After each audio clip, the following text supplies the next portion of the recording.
So we'll turn to Colossians chapter 4.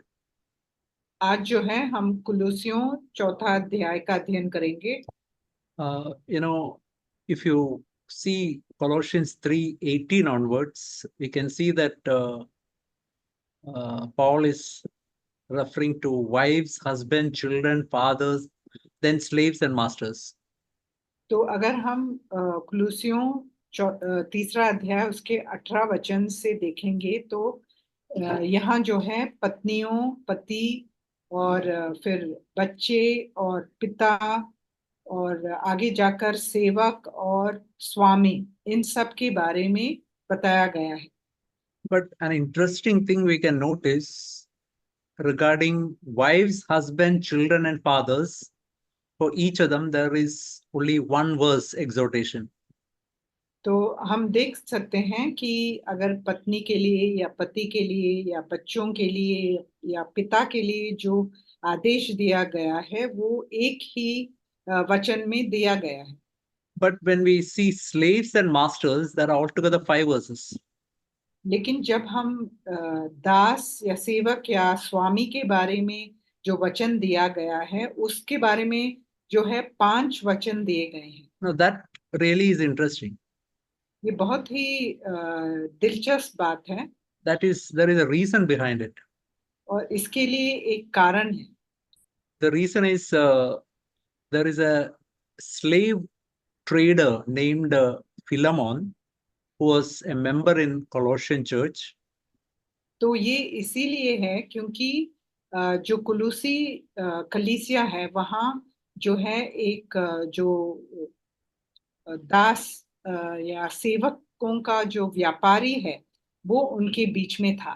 And a slave named Onesimus, he had stolen something from Philemon and और he ran away.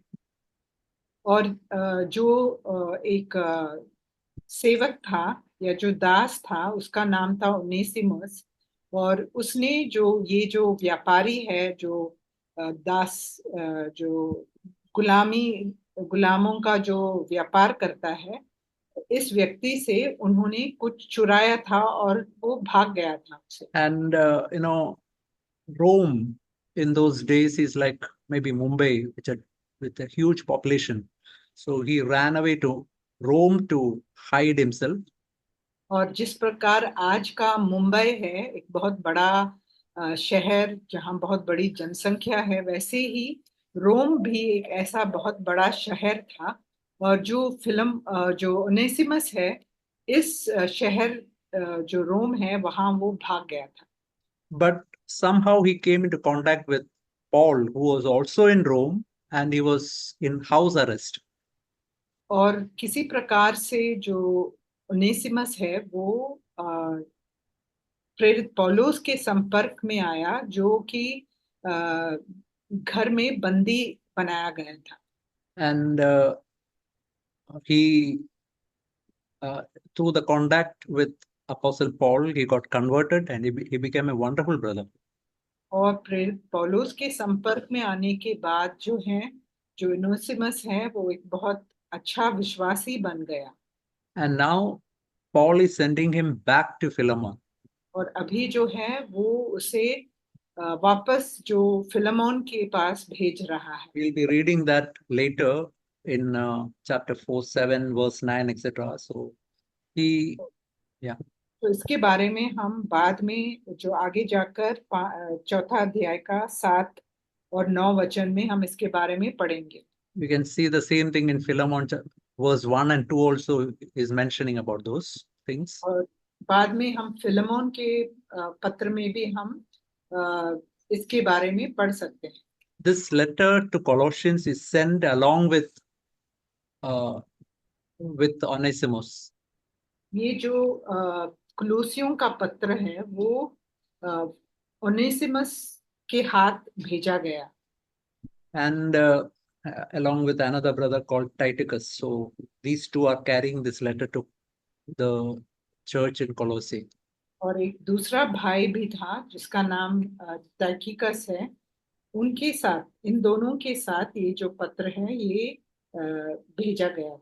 So Paul is not here condoning slavery or allowing rebellion against masters. तो यहाँ जो है जो प्रेरित पौलुस हैं वो जो है दासत्व जो प्रथा है इसके अनुकूल नहीं थे, लेकिन वो जो है इसके विरुद्ध कार्य करने के लिए भी वो ऐसे बात नहीं बता रहे हैं। He is telling the masters and slaves to show Christian principles. तो जो दास हैं और जो स्वामी हैं दोनों से कहते हैं कि वो ईसाई जो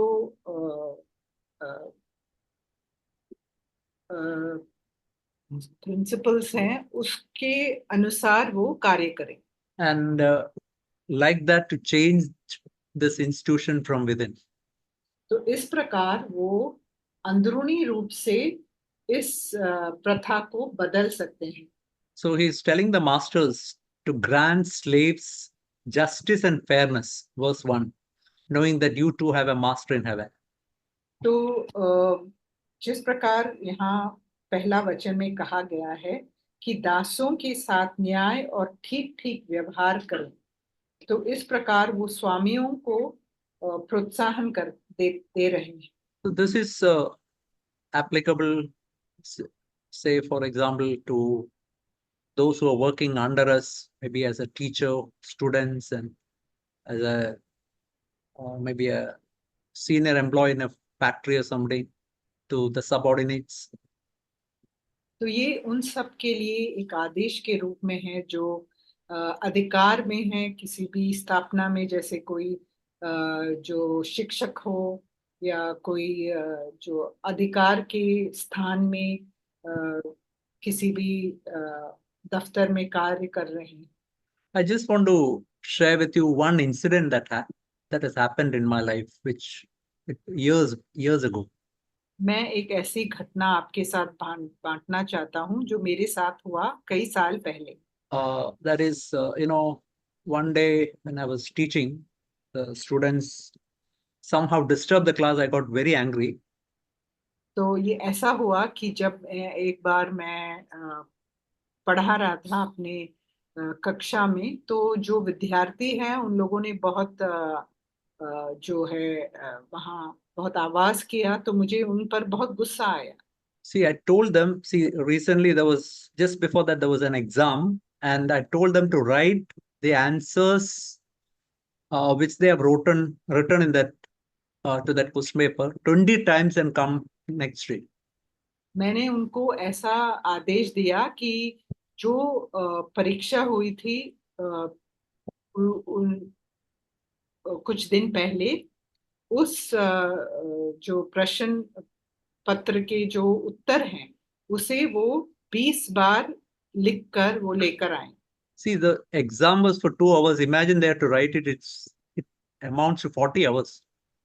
तो वो 2 घंटे का परीक्षा था, तो इसका मतलब उन्हें 40 घंटा उन्हें लग जाता इस उत्तर को लिखने के लिए। See, that time I didn't recognize it. In my anger, I said all those. But later on, I saw that I was as First Peter says, I was a hard taskmaster. It was an unreasonable demand I was putting on the children.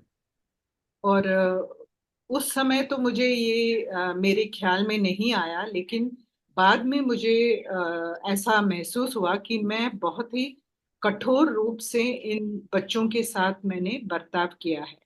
So I repented and I was really crying about that, in fact. And और मैंने पश्चाताप किया और मैं इसके बारे में रो रहा था।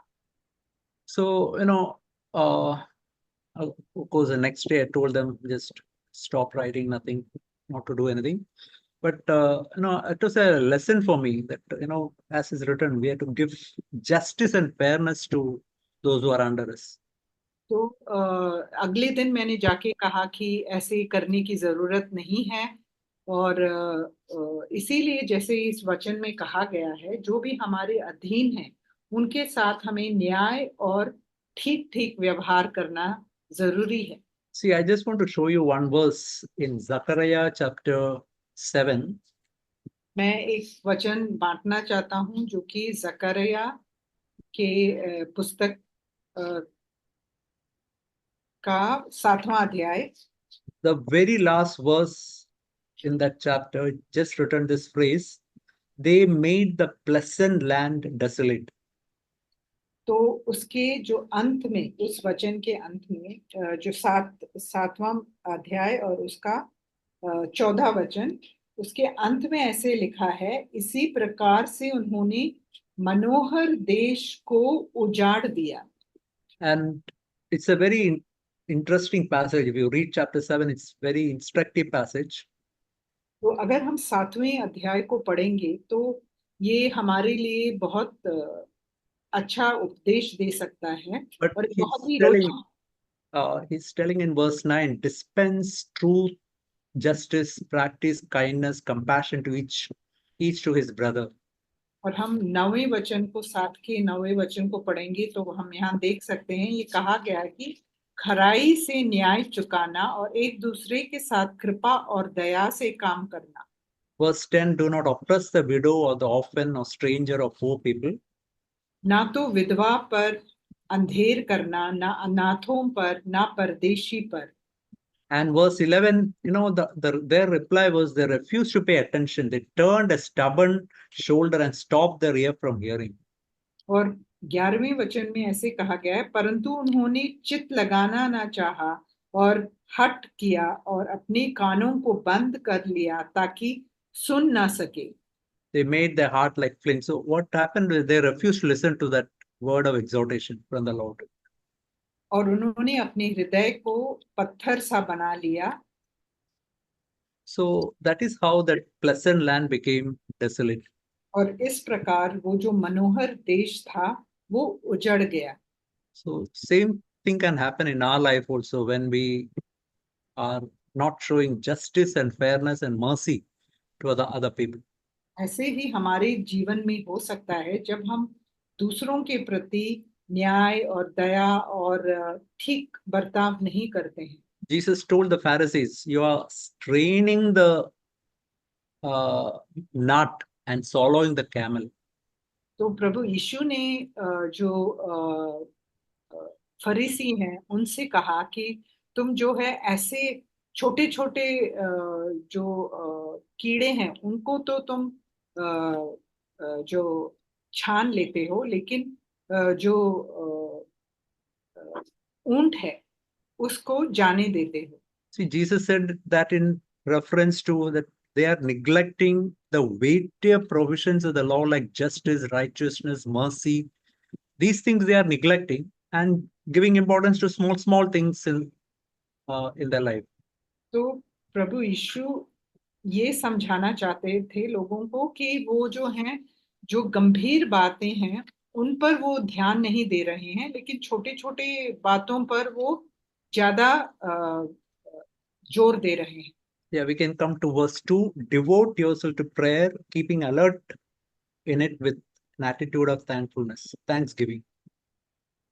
और जो दूसरा वचन है उसमें कहा गया है कि प्रार्थना में लगे रहो और धन्यवाद के साथ उसमें जागृत रहो। See, many times when we think of prayer, we are thinking of telling so many of our requests to the Lord. कई बार जब भी हम प्रार्थना के बारे में सोचते हैं तो हम अपने ही जो भी हम प्रभु से चाहते हैं, जरूरतें हैं, उनके बारे में सोचते हैं। But, you know, uh, the Lord knows all our requests, whatever we are going to pray, whatever our needs, whatever our priorities, everything the Lord knows. There is no need to mention these things. But it's good to mention, good to pray, that is true. But, He knows all these things. लेकिन प्रभु तो पहले से ही हमारी जरूरतों को जानता है और जिन बातों को हम प्राथमिकता देते हैं वो तो प्रभु पहले से ही जानता है। ठीक है कि हम उसको बताएं प्रभु को उन बातों को, लेकिन प्रभु जानता है इन सब बातों को। But a major part of prayer is also listening to what the Lord has to say.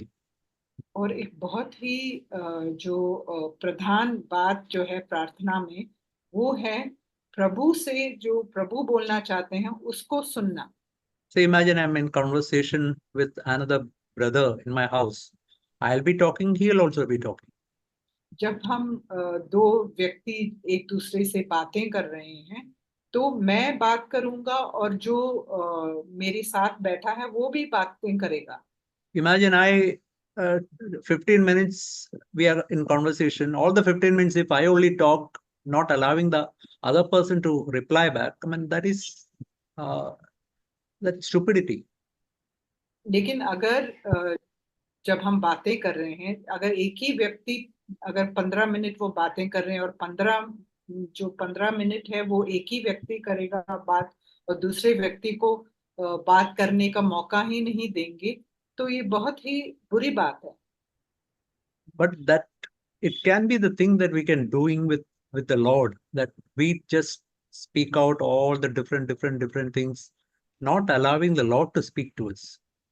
क्या हम प्रभु के साथ भी ऐसा ही कर रहे हैं कि हम अपनी ही जरूरतों को बताते जा रहे हैं और प्रभु से हम सुनने के लिए तैयार नहीं.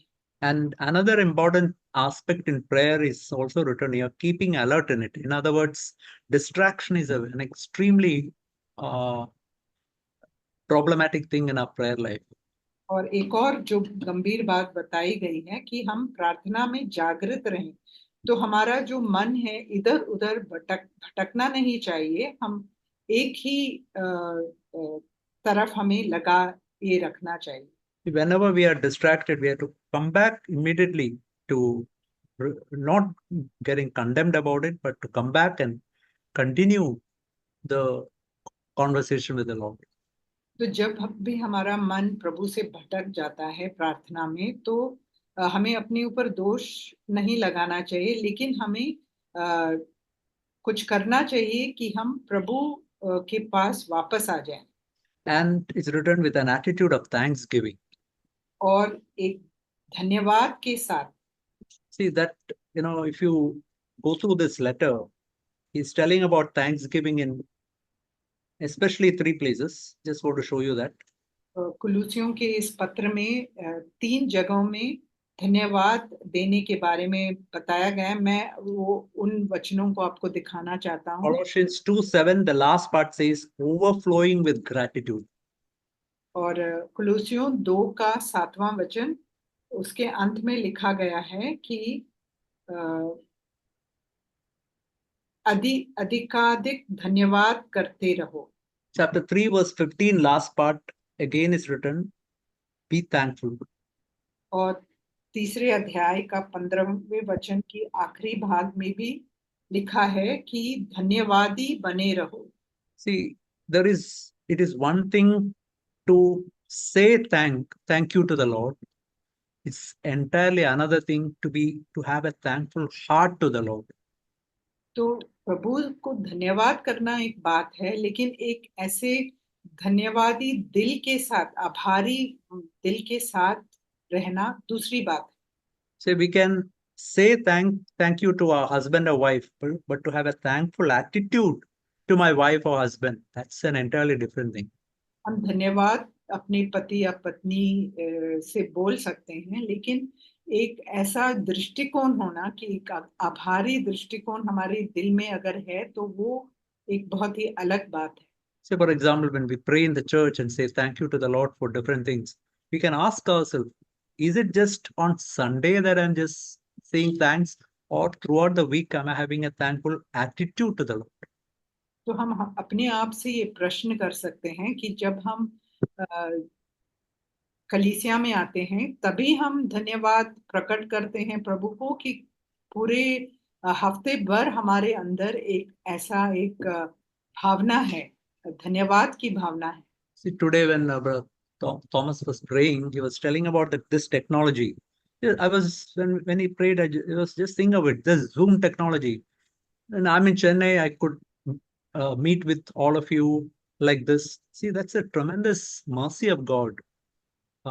We can be thankful even for this great technology. तो जिस प्रकार आज जो ब्रदर डांटिस वो जब वो प्रार्थना कर रहे थे वो इस जूम के तकनीकी के लिए भी धन्यवाद दे रहे थे तो मेरे मन में तब आया कि मैं चेन्नई में हूँ और फिर भी मैं आप लोगों के साथ इस प्रकार संबंधित हो पा रहा हूँ, वो इस तकनीकी के कारण है और उसके लिए भी हम धन्यवाद दे सकते हैं प्रभु को। Now we can see verse 3 and 4 praying at the same time for us as well, that God may open up a door for the word so that we may speak forth the mystery of Christ, for which I also have been imprisoned, in order that I may make it clear in the way I ought to speak. Verse 3 and 4. और तीसरा और चौथा वचन, और उसके साथ को ही साथ हमारे लिए भी प्रार्थना करते रहो कि परमेश्वर हमारे लिए वचन सुनाने का ऐसा द्वार खोल दे कि हम मसीह के उस भेद का वर्णन कर सकें जिसके कारण मैं कैद में हूं, और उसे ऐसा प्रकट करूं जैसा मुझे करना उचित है। We can see a great attitude of Paul here. He valued the prayer of other saints. तो यहाँ प्रेरित पौलुस के एक बहुत ही सुंदर जो भावना है उनमें उसको हम देख सकते हैं कि वो दूसरों की प्रार्थना के लिए बहुत बहुमूल्य समझते हैं। Now, he is not telling that, say, I'm in prison, pray that pray that I'll be released from prison. That is not what he's praying, asking them to pray. तो जब वो प्रार्थना के लिए मांग रहे हैं तो वो ये नहीं कह रहे हैं कि मैं अभी बंदी हूं तो मुझे छुड़ाया जाऊं से इसके लिए वो प्रार्थना नहीं मांग रहे हैं। There's nothing wrong in praying for that also. And another part, I think, another place is telling a similar prayer like that. तो ऐसे प्रार्थना करने में भी कोई गलती नहीं है, क्योंकि दूसरे एक जगह में भी वो इसी बात के लिए प्रार्थना मांगते हैं। But we can see his priority in uh, in speaking forth God's word to other people. That opportunity to speak forth God's word to other people. लेकिन हम उनकी प्राथमिकता को देख सकते हैं कि वो इस बात को मायने दे रहे हैं कि वो आजादी से खुले द्वार से वो प्रभु की जो सुसमाचार है उसे वो बता पाए। He's telling that God may open up a door for the word. वो कहते हैं कि वचन के लिए एक खुला द्वार उन्हें मिले। So what he wants to speak in God's word, that is very important. जो वो वचन के द्वारा बांटना चाहते हैं वो उनके लिए वो प्राथमिकता उसके लिए दे रहे हैं। When we see this verse, what he really wants to speak forth is the mystery of Christ. और वो जिस बारे में बताना चाहते हैं वो है मसीह का भेद। See, if you go through this book of Colossians, you can see he's telling about this mystery in 3 places. One is here, the other 2 are in chapter 1 and verse 2. Chapter 1 and chapter 2. और यहाँ जो मसीह के उस भेद का वर्णन के बारे में वो बता रहे हैं, इनके बारे में उन्होंने पहले अध्याय और दूसरे अध्याय में भी ऐसे 3 जगह में इस भेद के बारे में उन्होंने कहा है। For example, in chapter 1, verse 26, he's telling the mystery which is hidden in the past ages and generations. That mystery is this: Christ in you, the hope of glory. और पहले अध्याय का 26वां वचन, जहां वो कहते हैं अर्थात उस भेद को जो समयों और पीढ़ियों से गुप्त रहा, परंतु अब उसके उन पवित्र लोगों पर प्रकट हुआ है। And verse 27 says that mystery is Christ in you, the hope of glory. और 27 वचन, जिन पर परमेश्वर ने प्रकट करना चाहा कि उन्हें ज्ञात हो कि अन्य जातियों में उस भेद की महिमा का मूल्य क्या है, और वह ये है कि मसीह जो महिमा की आशा है तुम में रहता है। See, that is a tremendous word. Whenever we say Christ in us, it's a reference to Holy Spirit. तो ये बहुत ही एक अद्भुत वचन है, क्योंकि जब भी मसीह जो हम में है उसके बारे में जब हम बात करते हैं तो ये जो है पवित्र आत्मा को दर्शाता है। Jesus said in his parting message to the disciples, it's better that I go away, because when I go away, the Holy Spirit will come and he's going to reside inside you. तो जब यीशु मसीह इस दुनिया से वापस जा रहे थे, तब उन्होंने अपने शिष्यों को ये बताया कि मेरा जाना तुम्हारे लिए अच्छा है, क्योंकि जब मैं चला जाऊंगा तो जो पवित्र आत्मा है वो तुम्हारे अंदर आकर वास करेगा। Just imagine we heard the news that Jesus is in Delhi. I mean, I think we all will take leave and somehow book some flights or train and try and go and meet Jesus. अगर ऐसा खबर बाहर आए कि यीशु मसीह जो है दिल्ली में है, तो हम सब किसी न किसी रीति से हम छुट्टी लेंगे अपने दफ्तरों से, और फ्लाइट हो या रेलगाड़ी से कैसे भी हम दिल्ली पहुंचने का प्रयास करेंगे। But somebody exactly like Christ is residing inside us. तो लेकिन ये एक बहुत ही अद्भुत बात है कि यीशु मसीह के समान एक व्यक्ति हमारे अंदर वास कर रहा है। Are we valuing him? क्या हम उन्हें बहुमूल्य समझते हैं? That is what Paul is telling here. The riches of the glory of this mystery among Gentiles, which is that inside us, somebody just like Christ is living. तो वही यही बात वो 27वें वचन में कह रहे हैं कि अन्य जातियों में उस भेद की महिमा का मूल्य क्या है, और वह यह कि मसीह जो महिमा की आशा है तुम में रहता है। And he's continuing to say that when all these chapter divisions came later in chapter 2, he's telling that I've got a tremendous struggle for you, all who are in Colossae and Laodicea. तो आगे जाकर दूसरे अध्याय में वो कह रहे हैं कि मुझे मेरे अंदर जो है तुम्हारे और उनके लिए जो लाउदीकिया में है, और उन सब के लिए जिन्होंने मेरी शारीरिक मुंह नहीं देखा, मैं कैसा परिश्रम करता हूँ। And the struggle is this, that your heart will be encouraged and you will become one with God, one with the Holy Spirit, one with Jesus Christ and the Holy Spirit. तो वो कहते हैं वो जिस बात के लिए परिश्रम कर रहे हैं वो यह है कि वो प्रयास कर रहे हैं कि हम जो हैं जो कि वो जो पवित्र आत्मा है वो उन्हें शांति दे और उसे वो अच्छी तरह समझ पाए। It's written, you will be knit together in love. और वो कह रहे हैं कि प्रेम में ऐसे जुटे रहें। So when I get knit together in love with God, what happens is I'll come to know God more and more. God's mystery, which is Jesus Christ, I'll come to know more and more. और इस प्रकार जब हम प्रेम में कटे रहेंगे तो जो है परमेश्वर के साथ हमारा जो बंधन है वो गहरा हो जाएगा, और हम यीशु मसीह को के भेद को और भी समझ पाएंगे। There is a tremendous wealth in Jesus Christ. और यीशु मसीह में बुद्धि और ज्ञान का एक बहुत ही बड़ा भंडार छिपा हुआ है। As verse 3 says, in him is hidden all the treasures of wisdom and knowledge. इस प्रकार तीसरे वचन में, दूसरे अध्याय का तीसरे वचन में लिखा है, जिसमें बुद्धि और ज्ञान के सारे भंडार छिपे हुए हैं।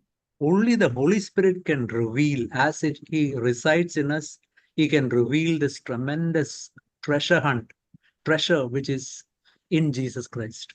और सिर्फ पवित्र आत्मा ही ये जो भंडार है इसको हमारे अंदर जो वास करता है वो ही उसे प्रकाशित कर सकता है, प्रकट कर सकता है। Truly, like a person who is living in a hutment area, but actually having maybe in the bank crores and crores of money. We are also many times like that, living a poor Christian life when we have got such a tremendous wealth in Jesus Christ. जैसे एक व्यक्ति जो बहुत धनवान है वो जाकर किसी चौड़ में रहता है। और वैसे ही हम भी कई बार हो जाते हैं कि हमारे पास इतना धन और का डर है, हम Paul, जो जी रहे हैं ऐसे जी रहे हैं जैसे हम बिल्कुल कंगाल हैं। Paul is telling that my burden is that I might explain this mystery which is Jesus Christ to uh, different churches, different people. तो प्रेरित पौलुस कह रहे हैं कि मेरा ये बहुत बड़ा बोझ जो मेरे दिल में है वो ये है कि मैं सारे कलीसियाओं को जो ये धन है उसके बारे में समझा पाऊं, In order that I might make clear as I ought to speak. ताकि जो है मैं जैसे इसे प्रकट करना चाहिए वैसे मैं उन्हें प्रकट कर पाऊं। We should always remember that, as Jesus said in Matthew 11, verse 25 and 26, He will reveal these things only when we have got the attitude of a babe. When we humble ourselves, and when we are like babes, He can reveal Jesus Christ to us. और जिस प्रकार यीशु मसीह ने कहा मत्ती 11 अध्याय का 25वें और 26वें वचन में कि जब हमारा जो भावना ऐसा हो जैसे कि एक छोटे बच्चे का जो नम्रता से हो तभी प्रभु और पिता हमें इसके बारे में सब प्रकट करे। My dear brothers and sisters, this book, from the first page to the last page, is telling about Jesus Christ. भाइयों और बहनों जो भी इस पुस्तक को पढ़ते हैं इस पुस्तक के पहले जो पृष्ठ से जो अंत के पृष्ठ तक यीशु मसीह के बारे में ही बताया गया है। Everywhere Jesus is hidden in so many verses. तो कई कई वचनों में इस पुस्तक में जो है यीशु मसीह के बारे में लिखा गया है लेकिन वो छिपा हुआ है। As is written in Proverbs, I think 25. No, it's written that it's the glory of a king to hide things, but how it is written, it's the glory of a uh, chapter 25, verse 2. It's the glory of God to conceal a matter, but the glory of kings to search it out. जैसे कि नीति वचन का 25वां अध्याय और उसके दूसरे वचन में लिखा है कि परमेश्वर की महिमा गुप्त रखने में है परंतु राजाओं की महिमा गुप्त बात का पता लगाने से होता है। Each one of us are the kings and priests in God's kingdom. हम में से हर एक व्यक्ति जो है एक राजा है या याजक है प्रभु के राज्य में। It's the glory of each one of us to search it out and find these things hidden in God's word. और हम सबकी महिमा ये होगी कि हम इन गुप्त बातों का पता लगाएं। So it becomes a interesting thing to read God's word and find out Jesus Christ so that our life can be changed. तो ये एक बहुत ही रोचक बात है हमारे लिए कि हम जो भी छिपे हुई बात है यीशु मसीह के बारे में इनके बारे में हम पढ़कर हम उन्हें ढूंढ पाएं। It's just like when we read certain stories, there is uh, some some treasure is somewhere hidden, and there are different ways in which from one step to another step to another step to find out the treasure. No, something like that is actually what is happening in God's word.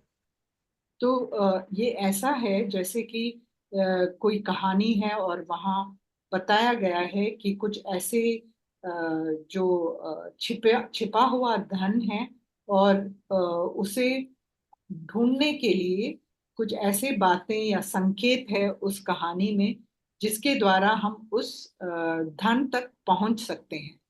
Now we can see verse 5, conduct yourself with wisdom towards outsiders, making most of the opportunity. Verse 5.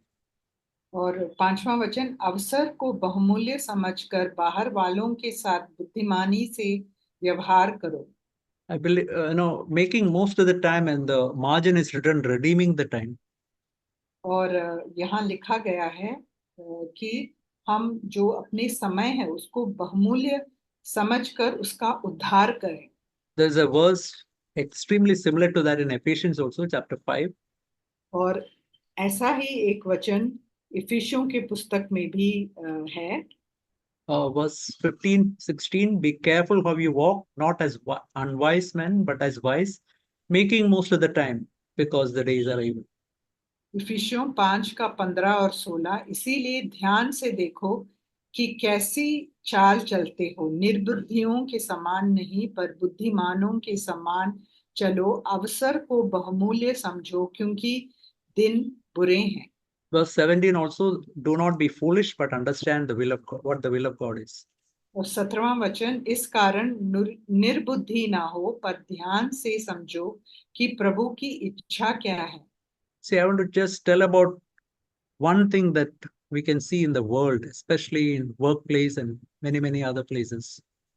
मैं ऐसे एक बात को समझाना चाहता हूं जो हम इस दुनिया में देख सकते हैं, जैसे हमारे दफ्तरों में और कई जगह में। Their best pastime is to tell evil about other people.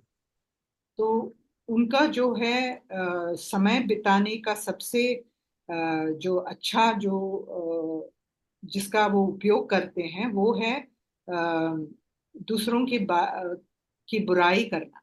You know, the Bible says of two ministries, ministry of intercession, ministry of accusation.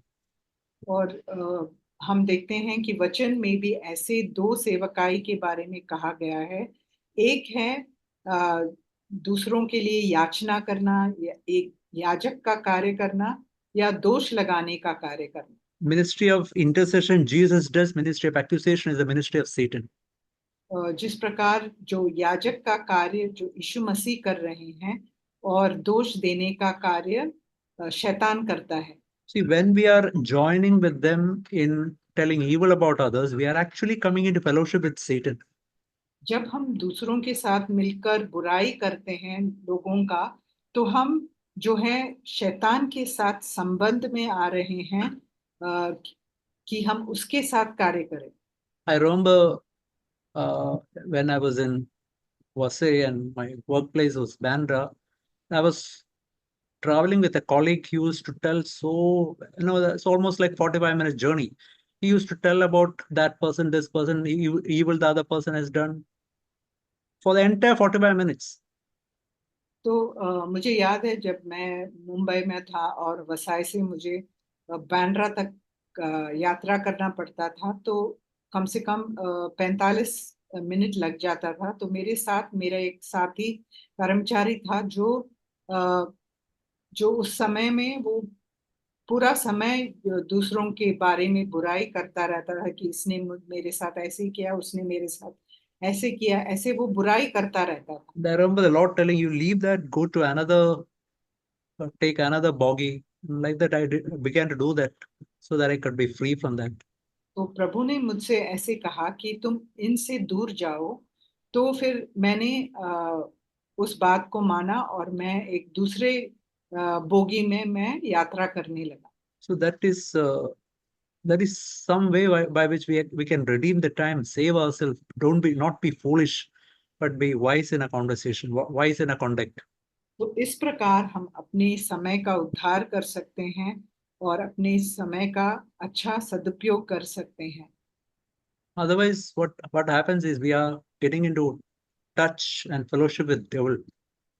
तो नहीं तो क्या होता है कि हम जो है शैतान के साथ हम संगति में रह जाते हैं और निर्बुद्धियों के समान हम कार्य करने लगते हैं। Now we can see verse 6, that is a very important verse. Let your speech always be with grace, seasoned as it were with salt, so that you may know how you should respond to each person. 6वां वचन, ये बहुत ही महत्वपूर्ण वचन है। तुम्हारा वचन सदा अनुग्रह सहित और सलोना हो कि तुम्हें हर मनुष्य को उचित रीति से उत्तर देने आ जाए। So it's written it's an extremely important thing because we are speaking is very important part of our Christian life. ये बहुत ही अधिकाधिक बहुत ही महत्वपूर्ण बात है हमारे मसीही जीवन में।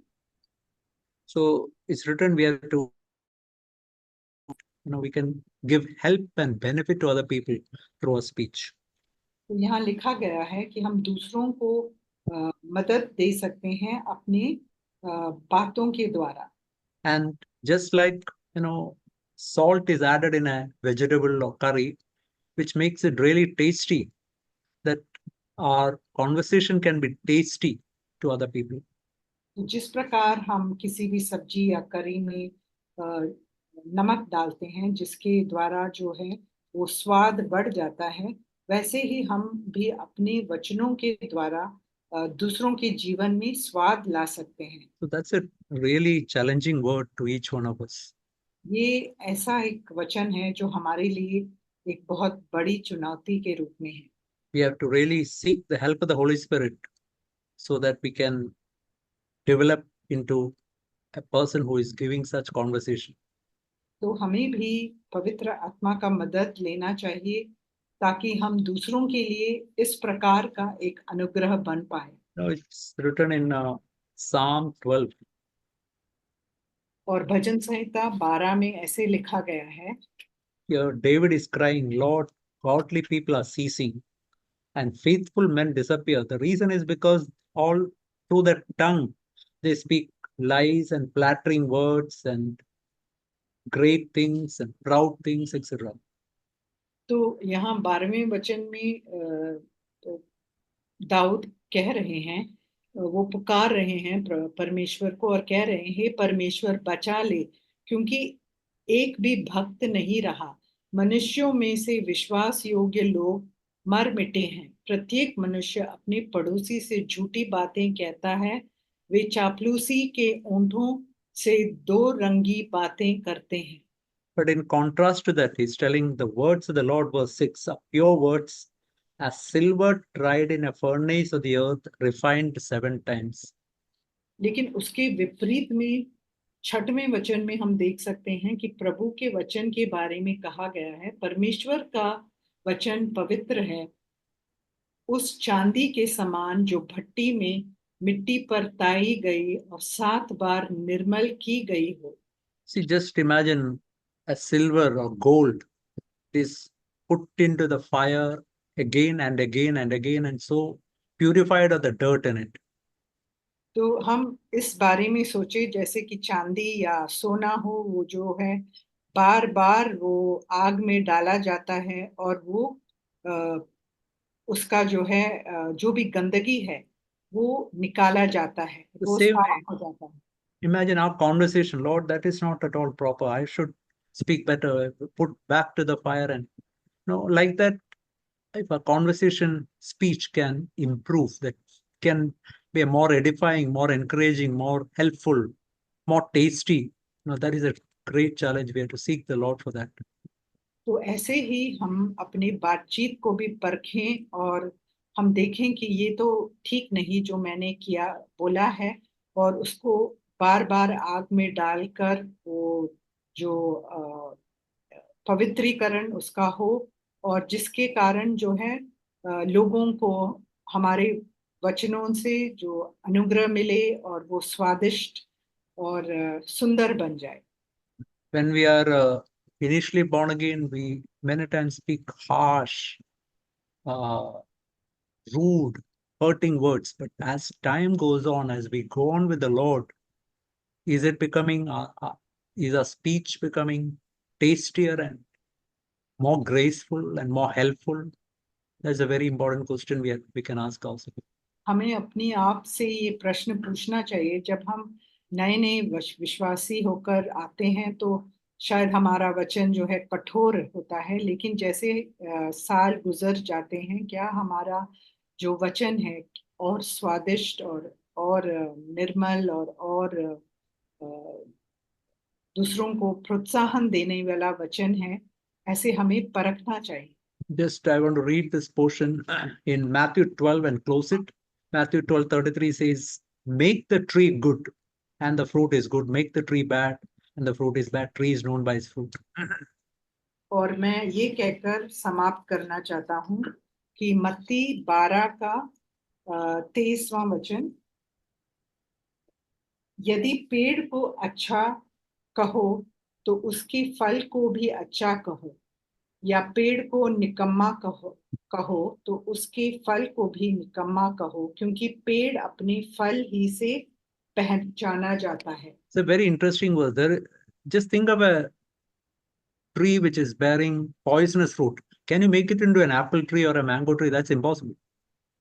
ये बहुत ही एक दिलचस्प बात है, हमें सोचना चाहिए इसके बारे में कि अगर कोई पेड़ जो है जहरीला फल पैदा कर रहा हो, क्या हम उसे जो है सेब का या अ, अंगूर का ऐसा पेड़ बना सकते हैं उसको? No, it's impossible. ये तो असंभव है। What we can do is cut off the tree which is bearing poisonous fruit, plant another plant which is can bear good fruit like apple or mango plant, etc.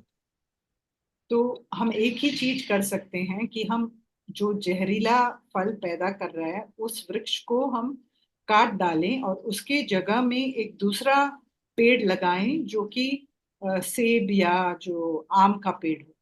See, what Jesus is telling here is as long as a person is self centered in his life, only evil things will come out from his mouth. तो प्रभु यीशु यहाँ कह रहे हैं कि जब तक एक व्यक्ति स्वार्थी है, तब तक उसके मुंह से जो निकलता है वो जहरीला ही होगा। That's what it says in verse 34. You brood of vipers, how can you being evil speak what is good? It's impossible. Mouth speaks what fills the heart. तो जैसे कि 34 वचन में लिखा है, हे साम के बच्चों, तुम बुरे होकर कैसे अच्छी बातें कह सकते हो, क्योंकि जो मन में भरा है वही मुंह पर आता है। So what should happen is this self-centered life has to be cut off and thrown out.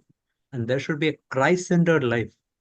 That is true conversion. That is the meaning of true conversion. तो इसका ये मतलब है कि जो स्वार्थी हमारा जो जीवन है उसे हमें उस वृक्ष को हमें काट डालना चाहिए और उसके जगह में जो यीशु मसीह पर केंद्रित है ऐसा एक वृक्ष को हमें लगाना चाहिए उसके बदले में। We can read verse 35 like this. A Christ-centered person from a Christ-centered life will bring forth what is good. A self-centered person from a self-centered life only will bring forth what is evil. Verse 35. और 35वें वचन को हम इस प्रकार पढ़ सकते हैं कि जो एक जो यीशु या मसीह केंद्रित व्यक्ति है, वो मसीह केंद्रित होने के कारण उसके जो बातें हैं वो या उसके फल जो हैं अच्छे होंगे, और जो स्वार्थी है, जो अपने ही ऊपर केंद्रित है, ऐसा व्यक्ति जो है वो बुरी बातें निकालेगा। He's telling from every careless word that we are going to give account in the day of judgment. और आगे जाकर वो कहते हैं कि जो निकम्मी बातें मनुष्य कहेंगे, हर जो वचन है उसका न्याय के दिन हिसाब देना पड़ेगा। So what is actually going to happen in the day of judgment is God is going to take all the words that we have spoken तो and he's going to prove through those words that whether we have lived a self-centered life or Christ-centered life. तो उन जो वचनों का जो है, उन बातों का प्रभु न्याय के दिन में उन वचनों को परखेगा और देखा जाएगा कि क्या हम स्वार्थी थे या हम हमारे वचन यीशु मसीह केंद्रित थे। We see in verse 37, by your words we are going to be justified that day, declared righteous, or by your words we are going to be condemned. जिस प्रकार 37 वचन में लिखा है, क्योंकि तू अपनी बातों के कारण निर्दोष और अपनी बातों ही के कारण दोषी ठहराया जाएगा।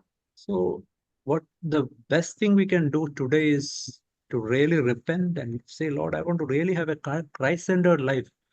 When Christ becomes the center of our life, automatically things are going to change. Good words are going to come. तो आज जो है हमें पूरे दिल से पश्चाताप करना चाहिए और जो भी हमारे वचन हैं हम मसीह पर केंद्रित हो और ऐसा ही हम अपना जीवन आगे बढ़ाएं। That is how we can come to a life where we can speak with grace and we can speak with season with salt. और इसी प्रकार से हम जो है अपना जीवन और अपने वचनों से दूसरों को अनुग्रह दे सकते हैं और हमारा जो वचन है वो नमक से स्वादिष्ट बनाया जा सकता है। Exactly same thing you can see in James also. He's after telling James chapter 3, after telling all these things, he's telling about a self-centered life and a Christ-centered life there. और यही हम देख सकते हैं याकूब के 3 अध्याय में, जहां एक स्वार्थी व्यक्ति के बारे में और जो मसीह केंद्रित व्यक्ति है उसके बारे में बताया गया है। So already too late. Thank you, sister, for wonderful translation. Thank you very much. Thank you.